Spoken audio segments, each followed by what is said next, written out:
High বন্ধুরা, মা মেয়ের রান্নাঘরে সবাইকে স্বাগত জানিয়ে আজকে আপনাদের জন্য রান্না করতে চলেছি সবজি দিয়ে ট্যাংরা মাছ। উপকরণে কি কি লাগছে একবার আপনারা দেখে নিন। এখানে ট্যাংরা মাছগুলোকে ভেজে নিয়েছি। সিম, আলু, মূলো লম্বা লম্বা করে কেটে নিয়েছি। আর আছে চেরা কাঁচা লঙ্কা বাটা, ধনেপাতা কুচি। এখানে আছে গুঁড়ো মশলা, সেগুলো হচ্ছে হলুদ গুঁড়ো, জিরে গুঁড়ো, ধনে গুঁড়ো, নুন। আর আছে কালো জিরে। কড়াইতে দিয়েছি সাদা তেল, ফোড়নে দিয়ে দিচ্ছি কালো জিরে। এক এক করে সবজিগুলো দিয়ে দিচ্ছি। প্রথমে দিচ্ছি আলু,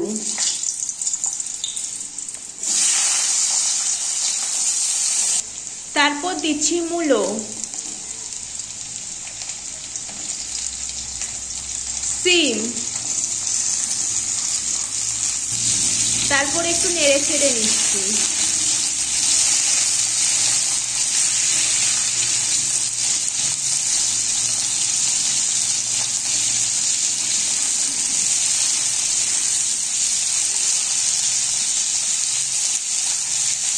ওদিকে সবজিগুলো ভাজা হচ্ছে, এখানে মশলাটা বানিয়ে নিচ্ছি। প্রথমে দিচ্ছি কাঁচা লঙ্কা বাটা, হলুদ গুঁড়ো, জিরে গুঁড়ো, ধনে গুঁড়ো, নুন, চিনি, জল দিয়ে মেখে নিচ্ছি।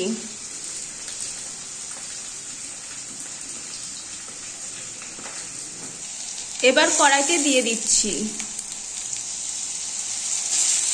তারপর নাড়াচাড়া করে নিচ্ছি।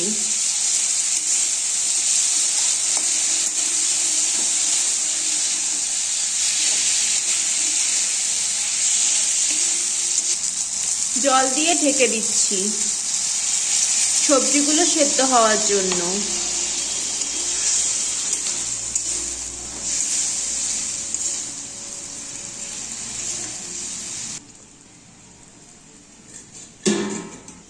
ঢাকনা খুলে নিচ্ছি।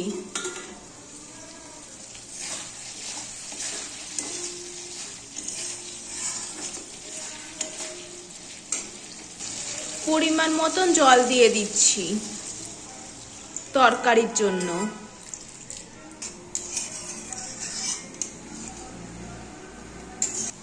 ভাজা ট্যাংরা মাছগুলো দিয়ে দিচ্ছি।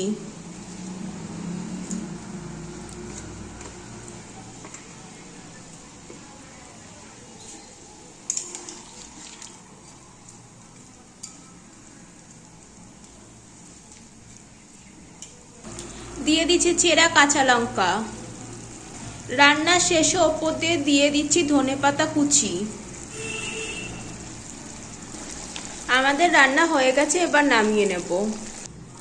সবজি দিয়ে ট্যাংরা মাছের রেসিপি আপনাদের কেমন লাগলো অবশ্যই কমেন্ট করে জানাবেন। ভালো লাগলে চ্যানেলটি লাইক করে সাবস্ক্রাইব করে দেবেন। আজকের মতন বিদায় নিচ্ছি।